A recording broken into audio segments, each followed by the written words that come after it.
Il y a un malentendu à propos du thème natal. À mon avis, le thème natal appartient à ce qu'on appelle l'astrologie divinatoire, à l'astromancie. On considérait qu'il fallait faire le thème au moment de la naissance. C'est une tradition qui s'est perpétuée jusqu'à la naissance de Louis XIV, en 1638. On a appelé des astrologues pour assister à la naissance.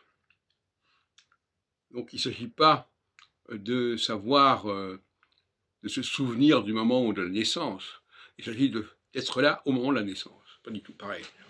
Parce que la mémoire de ces événements est très très relative. Deuxième point, donc on regardait le ciel en quelque sorte, et on voyait, il y avait une divination à partir de ce qu'on voyait dans le ciel, les couleurs du ciel, tout ce qui pouvait apparaître dans le ciel faisait sens quelque part.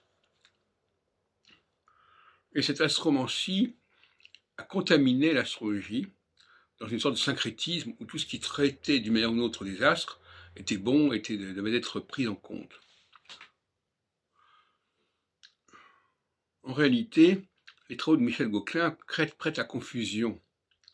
Parce qu'à mon avis, les gens n'attachaient pas d'importance à l'heure de naissance. Ils attachaient l'importance au moment où, quand on faisait une action, les astres devaient être à une certaine position.